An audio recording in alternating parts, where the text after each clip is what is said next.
kenapa saya harus lahir di keluarga seperti ini? Kenapa saya nggak bisa bahagia seperti teman-teman saya? Kenapa saya harus bekerja? Kenapa teman saya sepertinya bahagia? Mereka mau apa bisa dapat. Kenapa saya enggak? Hidup ini gak adil. Saya menderita. Setelah saya berusaha menyenangkan orang tua saya, tetap saja saya kena marah. Tetap saja saya tidak diakui, tetap saja saya tidak dihargai. Saya menderita. Amat sangat menderita. Saya nggak ngerti. Buat apa sih saya hidup? Kalau saya harus hidup seperti ini, buat apa saya hidup? Teman-teman semua, inilah sekian dari begitu banyak pertanyaan yang selama ini dari sejak saya kecil terus saya pikirkan. Dan hingga suatu saat saya berpikir percuma hidup, gak ada gunanya. Kalau menderita begini buat apa? Saya gak dapat apa yang saya mau, saya gak dapat apa yang saya inginkan. Saya menderita, saya gak tahan akan kehidupan ini. Sepertinya orang tua juga gak sayang sama saya. Sampai saya berpikir, apakah saya benar anaknya? Kan katanya kalau anaknya disayang, sayangnya mana? Saya gak merasakan, saya gak dapat. Pertanyaan inilah semua teman-teman yang membuat saya sempat tidak percaya kepada semuanya. Kepada sesuatu yang tidak saya lihat, tidak saya dengar, tidak saya rasakan. Selamat sore, nama saya Nancy Marduli. Salam kenal untuk Anda semua. Saya lahir dari keluarga yang cukup besar. Kami 6 bersaudara. Saya anak pertama dari 6 bersaudara. Jarak kami cukup dekat. Setahun, 2 tahun. Semua pertanyaan ini, semua penderitaan, ketidakbahagiaan, ketidaksenangan, ketidaksukaan yang saya rasakan membuat saya memberontak. Membuat saya tidak menghargai hidup saya. Hingga satu titik, saya gak tahan lagi. Saya merasa saya tidak tahan lagi. Sehingga saya memutuskan saya mau mengakhiri hidup saya. Yang saya lakukan saat itu adalah saya ambil pisau silet yang dipakai oleh papa saya untuk mencukur. Saat itu saya masih usia yang sangat kecil, SD. Ya, Anda mungkin kaget. Kok bisa anak SD mikir gitu? Anda lihat, di sekeliling kita banyak gak anak kecil yang melakukan itu? Banyak. Demikian juga saya. Saya masih usia kecil itu, saya memutuskan saya mau mengakhiri hidup saya. Saya ambil pisau silet, kemudian saya potong. Ternyata makin potong gak putus-putus. Kalau lagi mau bunuh diri semangat ya. Maksudnya semangat tuh kagak mikir, betul ya? Gak mikir sakit, nanti ini, nanti dosa, nanti itu. Gak mikir, pokoknya mau mengakhiri. Nah, jadi ketika saya goreskan makin sakit. Di situ kesadaran saya baru mulai muncul. Disitulah saya mulai, kayaknya bunuh diri itu menyakitkan. Gak jadi, batal. Ternyata pisaunya tumpul. Ya, pisaunya tumpul. Nah teman-teman, buat Anda yang mengerti Dhamma, Anda tahu saat itu gak ada yang nyelamatin saya, betul? Gak ada. Ada gak yang bilang sama saya, stop Nancy, nanti kamu akan berguna, nanti kamu akan bermanfaat, jangan bunuh diri sekarang. Atau ibaratnya ada sosok yang mungkin saya tidak lihat yang membantu menyelamatkan saya. Tidak, betul? Tapi saat itu saya percaya tidak percaya, saya suka tidak suka, karma baiklah yang menyelamatkan saya. Saat itu yang terambil adalah pisau tumpul. Bayangkan kalau karma baik saya kurang, saat itu yang terambil bisa jadi pisau yang tajam. Sehingga ceret, selesai, betul ya? Nah, lalu kemudian saat itu tuh ya namanya masih bodoh ya batinnya ya. Saat itu kemudian saya berpikir, masih pengen tuh niat untuk bunuh dirinya karena capek sama hidup ini, capek banget. Kemudian cara kedua saya pikir adalah dengan cara yang lebih gampang ya. Yang kedua lebih gampang menurut teman-teman apa? Hah? Loncat. Kalau boleh langsung metong. Kalau enggak, yang ada cacat saya, kena marah lagi. Kagak ya. Cara kedua yang saya pikir lebih gampang adalah dengan minum Baygon. Nah iya, itu yang kepikir buat saya when masih kecil ya. Ketika minum Baygon saya pikir saya akan melakukannya ketika saya dihukum lagi di kamar mandi. Nah sebelum saya sempat melakukannya, ternyata teman-teman, saya dengar kabar ada tetangga yang meninggal, gantung diri. Nah saya kaget syok. Setahu saya tetangga ini cukup oke. Saya kan melihat orang tuh kayaknya, dia hidupnya enak banget, jalan-jalan, happy-happy, kemana-mana. Saya iri, saya pengen kehidupan seperti dia. Ternyata meninggal juga, saya kaget. Lalu kemudian kita namanya anak-anak kepo ya. Ya nggak anak-anak juga sih, semua juga kepo ya. Terus pergi ke sana. Begitu sampai di sana, kebetulan saya salah masuk. Masuknya itu lewat pintu belakang. Begitu masuk lewat pintu belakang, saya lihat satu sosok mayat tergantung. Dan saya syok, kaget. Saya melihat dengan mata kepala saya sendiri bahwa mayat yang tergantung itu sudah dalam kondisi warna yang mengerikan. Dan saat itu juga tiba-tiba pikiran saya itu seperti mungkin ya disebut, orang mungkin sebut mendapat pencerahan. Tiba-tiba berpikir, oh ini bukan caranya. Meninggal sepertinya tidak menyelesaikan masalah saya. Entah kenapa bisa kepikir saat itu. Jadi saat itu saya berpikir gimana caranya saya cepat dewasa supaya saya bisa keluar dari kehidupan saya, dari kehidupan keluarga saya. Lalu kemudian saya pikir kalau saya punya uang sendiri, bekerja sendiri, otomatis kan suka-suka saya, mau-mau saya. Jadi gak ada yang bisa ngatur saya. Saat itu saya berpikir begitu. Nah saya gak nyangka, makin lama saya makin egois. Saya makin kurang ajar sama orang tua saya. Ya teman-teman tahu lah ya, kalau sudah ibaratnya punya berasa sombong, berasa gimana, pasti akan egonya jauh lebih tinggi lagi. Nah kemudian setelah saya menikah, saya pikir saya bakal bisa bahagia, saya bakal happy. Karena saya punya keluarga sendiri, saya punya ibaratnya kehidupan sendiri yang bakal saya atur sendiri. Ternyata saya salah. Lagi pacaran saya tanya teman-teman ya, kalau lagi pacaran pacarnya jatuh, kejeduk, gimana pacarnya? Aduh sayang, hati-hati ya. Oh mana-mana yang sakit, dioles, dielus, betul ya. Kalau udah menikah, mata lu taruh mana?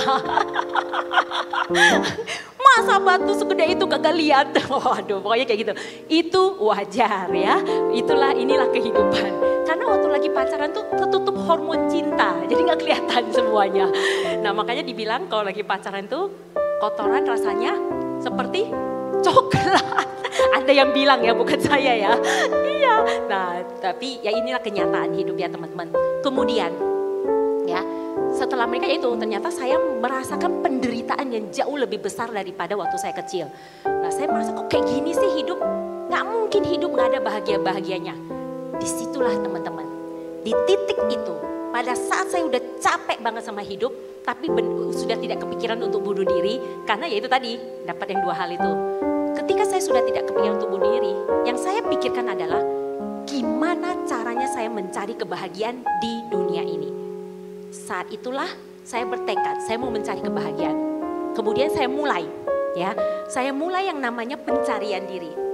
Ya, saya mulai yang namanya pencarian diri, kemudian saya belajar banyak hal. Nah, hingga suatu ketika saya ketemu satu keluarga. Saya lihat keluarga ini oke banget. Wow, kalau teman-teman kalau kita ketemu orang, coba betul nggak? Kalau kita ketemu orang, kita berasanya itu nyaman, berasa nggak? Berasa ya? Tapi kalau rasanya nyebelin, kesel, padahal belum pernah ketemu, berasa juga nggak? Berasa ya? Kalau bisa dia taruh sendal di mana, kita jangan taruh sebelahnya. Ya, seperti itu yang disebut dengan energi ya. Kemudian ketika ketemu keluarga ini saya happy. Aduh, saya mau nih keluarga seperti ini. Keluarganya begitu damai, tenang, Cara bicaranya juga oke banget antara anak dan kedua orang tuanya. Kemudian karena waktu itu saya mau cari kebahagiaan, saya tanya. Ya, saya tanya. Kemudian, Koko, ya, Koko mau tanya dong, agamanya apa? Karena saya tahu waktu itu, ketika saya tidak memiliki guru, saya tidak memiliki satu pegangan, maka saya akan semakin kehilangan arah. Nah, saat saya memutuskan saya mau cari kebahagiaan, saya mencari banyak guru. Saat itu saya tanya Koko itu, saya mau mencari tahu guru dia siapa gitu loh. Kemudian dia kasih tahu saya. Dia bilang sama saya, agama saya Buddha. Saya bingung. Oke, waktu mulai tuh pikiran saya, masa sih kayaknya kok Buddhanya beda ya sama mama papa saya. Kok mereka gak damai, gak tenang, kok ini beda gitu loh. Nah, disitulah saya berpikir, saya menghilangkan semua ego saya memutuskan saya mau belajar. Saya mau tahu dia belajar apa hingga dia bisa punya sikap seperti itu. Lalu kemudian saya tanya, oke, kok mau tanya dong, agama Buddha belajarnya tentang apa sih? Gitu, saya tanya gitu kan. Terus saya bilang, kamu mau tahu? Kalau kamu mau tahu, kamu ehipasiko. Saya bingung, ehipasiko? Saya tanya, apa ehipasiko? Kamu datang, kamu lihat, dan kamu buktikan sendiri. Disitulah teman-teman, saya kaget. Saya kemudian coba ke wihara yang ditujukan oleh Koko itu. Sampai di wihara, saya menemukan hal yang membuat saya itu mengerti tentang kehidupan.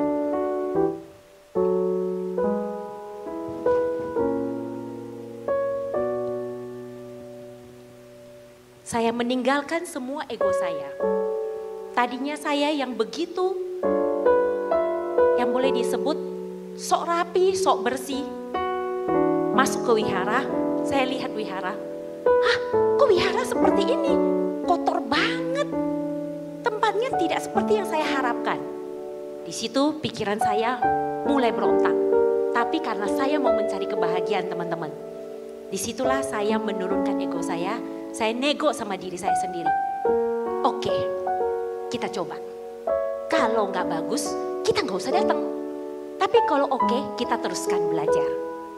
Nah, kemudian saat masuk ke wihara, di sana saya dikasih buku Parita. Pada saat dikasih buku Parita, saya nggak ngerti orang itu ngomong apa, bacain apa, saya nggak paham. Tapi saya merasa sangat beruntung karena saya melihat ada bahasa Indonesianya. Begitu sampai 5 sila saya baca, sampai 5 sila. Saya kaget. 5 sila. Selama ini yang saya tahu adalah saya dilarang ini, dilarang itu, dilarang berbuat jahat ini, itu, segala macam. Tapi begitu 5 sila, ini menyadarkan saya. Apa yang menjadi pertanyaan saya selama ini? 5 sila, saya bertekad melatih diri, menghindari dan sebagainya, betul ya? Di sana tidak disebutkan dilarang. Inilah yang membuat saya celing seperti mendapat pencerahan kecil-kecilan. Nancy, kamu menderita karena akibat perbuatanmu sendiri. Kamu bisa dapat kehidupan begini karena akibat perbuatanmu sendiri. Di situ saya menangis, saya benar-benar seperti tersadarkan. Karena selama ini, seperti orang-orang pada umumnya, yang saya lakukan adalah saya menyalahkan siapapun. Saya menyalahkan orang, saya menyalahkan situasi. Ya, bahkan saya menyalahkan hal apapun di semesta ini. Itu dulu. Tapi ketika melihat 5 sila ini, saya seperti tersadarkan, saya menjadi yang disebut kebahagiaan. Kebahagiaan yang tidak pernah saya dapatkan karena saya menemukan jawaban. Disitulah akhirnya saya memutuskan, ya, guru saya adalah guru Buddha. Saya mau untuk terus belajar dan berlatih supaya saya bisa lepas dari penderitaan ini. Supaya saya bisa meraih yang namanya kebahagiaan sejati. Dan kemudian apalagi saya selalu belajar tentang yang namanya 4 kebenaran mulia. Di situ untung ya teman-teman, waktu Koko itu bilang sama saya tanya, agama Buddha itu belajar apa? Untung Koko itu gak bilangnya begini, kamu mau tahu tentang agama Buddha? Sini duduk.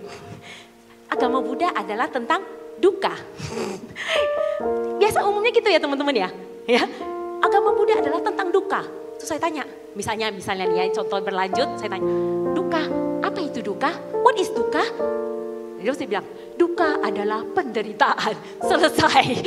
Saya gak bakal mau belajar. Tapi untung saat itu dia bilang, pasiko. Karena kenapa? Karena saat itu seorang Nancy level mentalnya belum pintar. Masih yang namanya bodoh. Pasti akan memahami penderitaan adalah penderitaan. Saya gak mau penderitaan, saya menolak penderitaan. Saya mau cari kebahagiaan. Mau yang gampang, mau yang instan. Ya saat itu. Nah ketika saya ketemu hal ini, saya merasa wow luar biasa. Pagi 4 kebenaran mulia teman-teman. Pertama, kita dijelaskan, Anda percaya nggak percaya, suka nggak suka, inilah hukum kebenaran bahwa penderitaan itu ada. Lalu kemudian kita diberitahu bahwa ada sebabnya duka. Sebabnya kita nggak usah nyalahin siapapun. Sebabnya duka, teman-teman, ada 5 ya yang dipaparkan. 4 itu dari dalam diri sendiri, 1 dari luar. 4 yang dari dalam diri sendiri adalah karena kita, kenapa sih bisa menderita? Karena kita dilahirkan, karena kita punya badan jasmani, karena kita punya indera, karena kita punya usia dan karma masa lalu. Yang kelima itu faktor dari luar, ya, karena kita hidup di alam semesta ini, ya, kedinginan, kepanasan, menderita, ya. Tapi itu faktor paling banyak dari dalam diri sendiri. Inilah membuat saya itu benar-benar guru agung kita luar biasa. Dia menunjukkan itu semua dengan praktek nyata. Jadi teman-teman, ketika saya menemukan ini, saya merasa, wah, inilah kebahagiaan sejati. Saya bisa bilang, saya seperti menemukan pencerahan, walaupun kecil-kecilan. Tapi inilah yang membawa kebahagiaan yang tidak bisa saya beli, yang tidak bisa saya samakan dengan pencapaian prestasi, dengan hal apapun yang pernah saya dapatkan selama hidup saya. Inilah yang membuat saya semakin percaya kepada Buddha, Dhamma, Sangha. Saya semakin percaya kepada Buddha, Dhamma, Sangha. Mari teman-teman kita semua perkuat keyakinan kita kepada Buddha, Dhamma, Sangha dengan I truly believe.